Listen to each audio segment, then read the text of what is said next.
O professor da EJA deve respeitar a realidade do estudante, considerando que lidará com alunos mais experientes. Torna-se imprescindível considerar conhecimentos prévios, experiências escolares ou não dos alunos.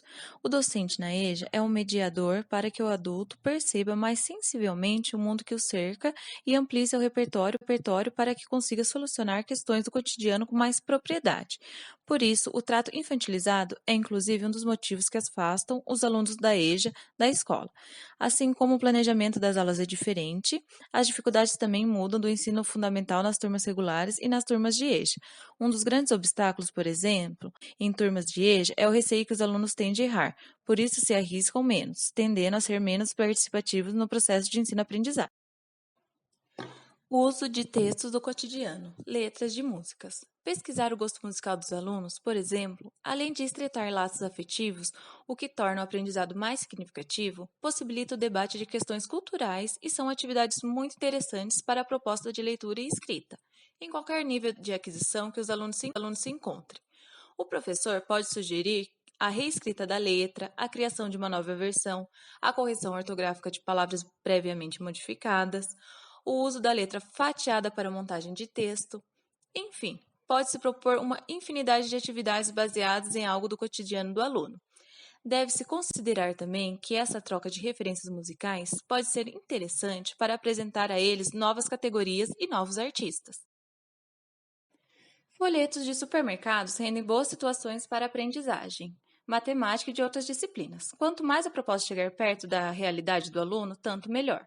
O professor pode, por exemplo, propor uma situação-problema em que, para realizar uma compra semanal, o aluno recebeu R$ 50 e deve preparar a lista de compras baseando-se no folheto. A ideia é chegar o mais próximo possível do valor estabelecido. Para isso, deverão retirar algum produto quando passar do valor estabelecido ou acrescentar algum produto se não chegarem a ele, com a orientação de sobrar apenas o que não desse para comprar mais nada.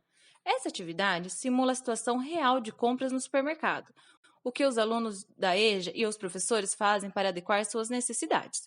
Ainda na temática dos preços, também é possível pedir que os alunos pesquisem valores, quantidades e qualidades, liguem para o serviço de atendimento ao consumidor para pedir informações sobre algum produto e, dessa maneira, trabalhar a oralidade e a criticidade. O Código de Defesa do Consumidor era também leitura obrigatória em sala de aula. Para valorizar a sabedoria e a vivência dos meus alunos, o docente pode propor a produção escrita de manuais ou tutoriais que, de alguma forma, facilite a nossa vida. Por exemplo, as donas de casa podem escrever folhetos com dicas práticas de como tirar manchas de roupas. Outros alunos podem escrever sobre como ir bem em uma entrevista de emprego. Outros ainda, dicas de como cuidar de automóveis e etc. A ideia é valorizar o conhecimento que eles trazem para explorar a escrita, além de atividades significativas e que considerem os conhecimentos prévios dos estudantes. O professor também pode adotar posturas para motivar seus alunos. A apresentação de estratégias pode ser iniciada com a reflexão do papel do professor na EJA e da diferença entre esse segmento da educação e o ensino fundamental regular. O professor da EJA deve respeitar a realidade dos estudantes. Considerando que lidará com alunos mais experientes, torna-se imprescindível considerar conhecimentos prévios e experiências escolares ou não dos alunos. O docente na EJA é o mediador para que o adulto perceba mais sensivelmente o mundo que o cerca e amplie seu repertório para que consiga solucionar questões do cotidiano com mais propriedade.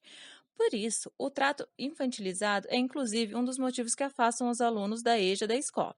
Assim, como o planejamento das aulas é diferente, as dificuldades também mudam do ensino fundamental nas turmas regulares e nas turmas de EJA. Um dos grandes obstáculos, por exemplo, em turmas de EJA é o receio que os alunos têm de errar, por isso se arriscam menos, tendendo a ser menos participativos no processo de ensino-aprendizagem. Algumas dicas são muito interessantes no momento do planejamento das aulas para as turmas de EJA. Elas consistem basicamente na adaptação de atividades propostas no ensino fundamental regular. Estudar é, muitas vezes, visto como um afazer obrigatório e maçante, porém deveria ser encarado como a possibilidade de entrar em contato com o novo e de compreender mais o mundo ao nosso redor, algo que deveria ser extremamente estimulante. Muitos professores cobram o desempenho de forma errada, focando na duração dos estudos do aluno, por exemplo. Para alunos que possuem uma carga horária voltada para o mercado de trabalho, o aprendizado acaba se tornando um castigo e até um empecilho para as atividades da vida cotidiana. Por isso, é mais interessante focar a questão do aprender, mostrando ao aluno que ele tem a ganhar. Além disso, é fundamental transformar as estratégias pedagógicas, tornando conteúdos mais próximos da realidade do estudante e os transformando em soluções para dilemas do dia a dia. A utilização da tecnologia, aliada à educação, por exemplo, é uma estratégia bastante promissora para motivar o estudo. Atualmente, a maioria das pessoas é ligada a aparelhos tecnológicos e a ferramentas digitais. Aproveitar esse interesse de modo a melhorar o ensino é uma ótima ideia. Aplicativos como o Plural e o AP Prova são maneiras de fazer os estudantes se divertirem e aprenderem ao mesmo tempo. Por isso, valem a pena a atenção.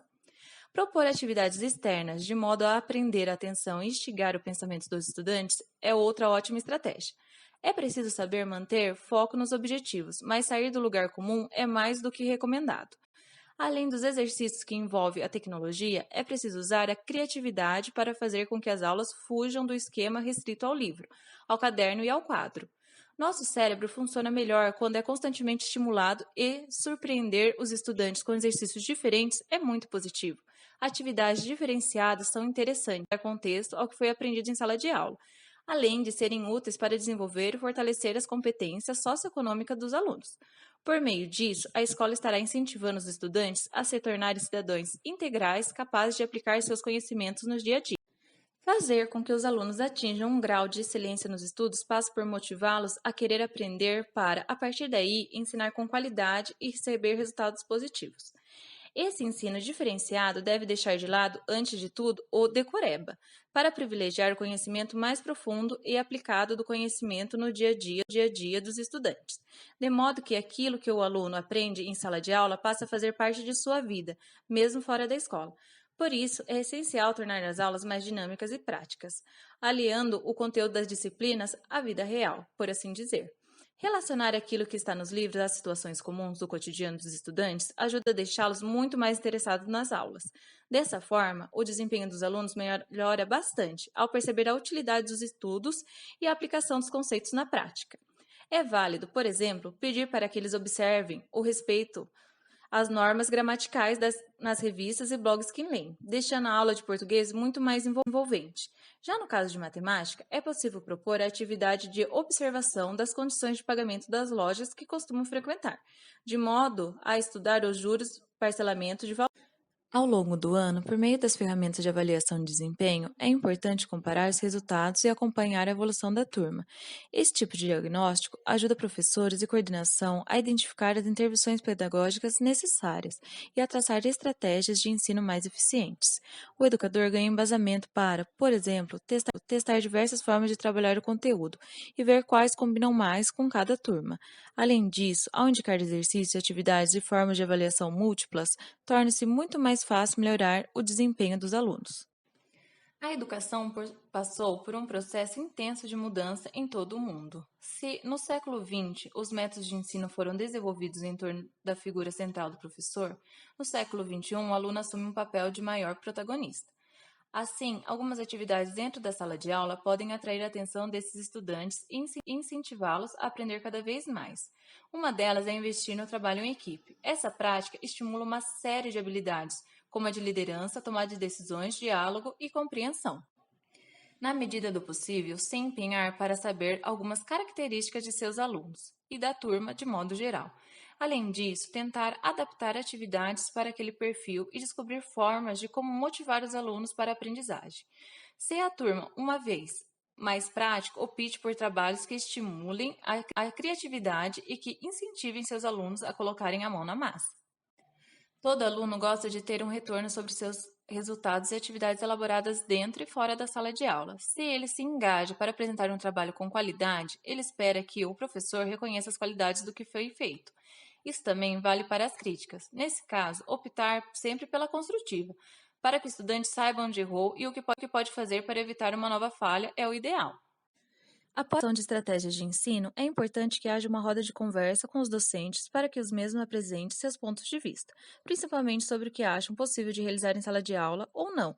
Isso pode ser feito de maneira anônima, através de uma dinâmica em que cada um preenche post-its, uma estratégia que consideram viável de realização e uma que considerem inviável. Conforme os post-its forem sendo lidos, o gestor deve incentivar que haja uma troca entre docentes sobre como executar estratégias que consideradas inviáveis.